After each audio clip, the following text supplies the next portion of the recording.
বিসমিল্লাহির রহমানির রহিম। হে সমস্ত জগতবাসী, আজ আমি আপনাদের সামনে যে আলোচনাটি নিয়ে হাজির হলাম সেটি হলো, দেখুন সেটি হলো দৃষ্টিশক্তি এবং দৃষ্টি বা চক্ষু, স্বপ্ন দেখা, এগুলো কি হবে। দেখুন, যদি সন্তান সন্ততিওয়ালা ব্যক্তি উক্ত স্বপ্ন দেখে, তবে এ ইঙ্গিত করে যে সন্তানেরা অসুস্থ হবে, কেননা সন্তানেরা দু চোখের মতোই প্রিয়।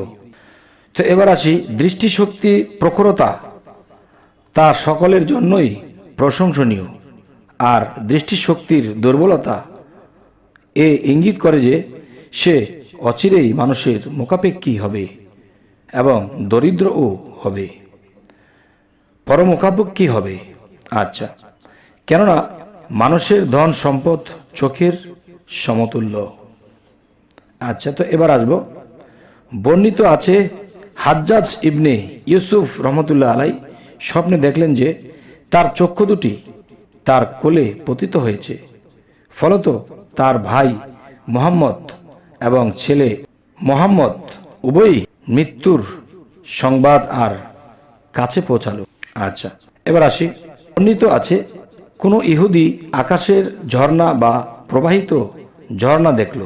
বারহামির কাছে ঘটনা বর্ণনা করলে তিনি বললেন, ব্যবসা বাণিজ্যের মাধ্যমে তুমি ধন সম্পদ লাভ করবে। কথাটি অবশ্যই খেয়াল করে শুনবেন। আরেকবার বলছি, বর্ণিত আছে যে কোনো ইহুদি আকাশে ঝর্ণা বা প্রবাহিত ঝর্ণা দেখল। বারহামির কাছে ঘটনা বর্ণনা করলে তিনি বললেন, ব্যবসায় বাণিজ্যের মাধ্যমে তুমি ধন সম্পদ লাভ করবে। আচ্ছা, এবার আসি, উক্ত স্বপ্ন যদি কোনো কারিগর বা পেশাজীবী দেখে, তবে উক্ত পেশা বা কারিগরির মাধ্যমে সম্পদ লাভ করবে। আচ্ছা, তো এখন যে আলোচনাটি করব সেটি হলো কালো চক্ষু। কালো চক্ষু বিষয়টা কি? যদি কোনো ব্যক্তি স্বপ্ন দেখে যে তার অন্তরে এক বা একাধিক চোখ রয়েছে, তবে তার চোখের জ্যোতি অনুযায়ী ধর্মের কল্যাণ বুঝাবে, তার দ্বারা ধর্মের কল্যাণ হবে এবং মানুষ সেবা পাবে, আর মানব সেবাই মানব পরম ধর্ম হয়ে থাকে। তো এবার আসি, যদি দেখে কেউ স্বপ্নে চোখের দ্বারা সে জেনা করেছে, তবে সে মহিলাদের প্রতি খারাপ নজরে তাকাবে। আচ্ছা, তো এবার আসি, কেউ যদি তার চোখ গন্ধমি বা ধানি রং এর দেখে, তবে সে কোনো সত্যনিষ্ঠা মহিলাকে সন্দেহের দৃষ্টিতে তাকাবে। তো এবার আসি, চক্ষু কালো দেখা। স্বপ্নে কালো চক্ষু দেখা ধর্ম বোঝায়। নীল বা কাটা চক্ষু বিদআত বোঝায়। গোলাপি রঙের চোখ দিনের বিরুদ্ধাচরণ বোঝায়। এই ব্যক্তিটি, যদি কেউ এই স্বপ্নটা দেখে যে চোখ গোলাপি রঙের, তবে এর ব্যাখ্যা এটাই বুঝে নিতে হবে, দিনের বিরুদ্ধাচরণ বোঝায়, মানে ধর্মের বিরোধিতা করবে। এবার আসি, সবুজ রঙের চোখ এমন ধর্ম বোঝায় যা অন্যান্য সব ধর্মের বিরোধী হবে। তো এবার আসবো মুখাবয়ব যে বিষয়টি, যে স্বপ্নে মুখাবয়ব বা চেহারা উত্তম দেখা আনন্দ ও প্রাচুর্যের ইঙ্গিত বহন করে। আচ্ছা, প্রক্ষান্তরে বিশ্রী বা কুৎসিত চেহারা দেখা রোগ ব্যাধি ও ক্ষয়ক্ষতির আলামত। মানুষের চেহারা আর আমলের রূপকার। অতএব যদি কোনো ইমাম বা সর্দার তার মুখমণ্ডল সম্ভাব্যের চেয়ে বেশি উজ্জ্বল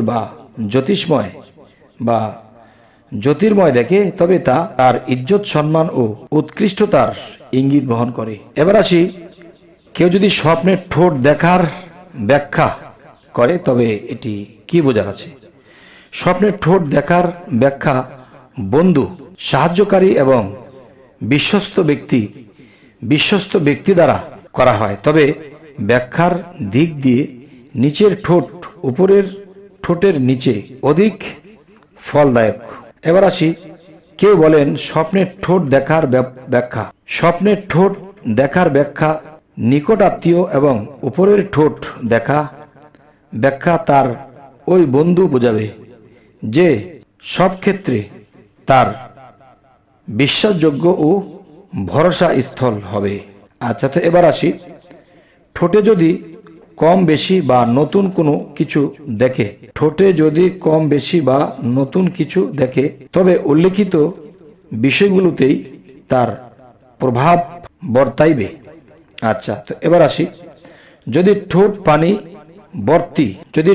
পানি ভর্তি দেখে, তবে বন্ধু বান্ধবের কাজকর্ম ওইভাবে হবে। তবে বন্ধু বান্ধবের কাজকর্ম ওইভাবে হবে না যেভাবে হওয়ার উচিত ছিল। তবে হে সমস্ত জগতবাসী, আমরা যে স্বপ্নের ব্যাখ্যাগুলো করি, কিন্তু দেখেন আপনি ঘুমিয়ে আছেন, কোনো একটা আশা করে ঘুমিয়ে আছেন যে কালকে আপনি এমুক কাজটি করে ফেলবেন। আপনার মনের স্পিরিট, শরীরের স্পিরিট, জ্ঞানের স্পিরিট, সমস্ত স্পিরিট ঠিক আছে, আপনি এখন সেই কাজটি করলে আপনি ভেবে নিয়েছেন কি যে কাজটি আমার লাভবান হবে, আমার লস হবে না। তখন আপনি কি করলেন? রাতের বেলায় মোনাজাত করে ঘুমিয়েছেন যে হে আল্লাহ, কালকে যে কাজটি করব যদি ভালো হয় তাহলে করাইও, আর যদি ভালো না হয় তাহলে আমি করতে চাই না।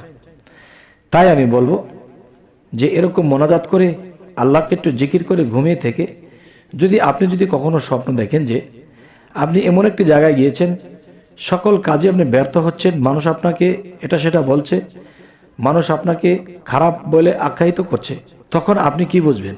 তখনই বুঝবেন যে আপনি যে কাজটি করতে যাচ্ছেন সেই কাজটি আপনার ফয়সালা হয়ে যাবে ইনশাল্লাহ। আর যদি দেখেন কোনো ব্যক্তি স্বপ্নে আপনাকে স্বাগতম দিচ্ছে, আপনাকে সে সম্মান দিয়ে বসিয়েছে, তো এরকম কিছু যদি দেখেন, তখন আপনি এটাই ভাববেন যে আপনি যে কাজে হাত দেবেন সেই কাজটি আমার অপমান অপদস্থ হতে হবে, আমাকে খারাপ জানবে।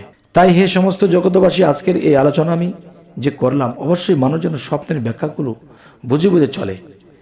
এবং আমাদের এই চ্যানেলটি যদি আপনাদের ভালো লাগে তো অবশ্যই সাবস্ক্রাইব করে নেবেন, পরবর্তীতে যেন ভালো আলোচনা এনে দিতে পারি। তো সকলেই ভালো থাকবেন। আল্লাহ হাফিজ।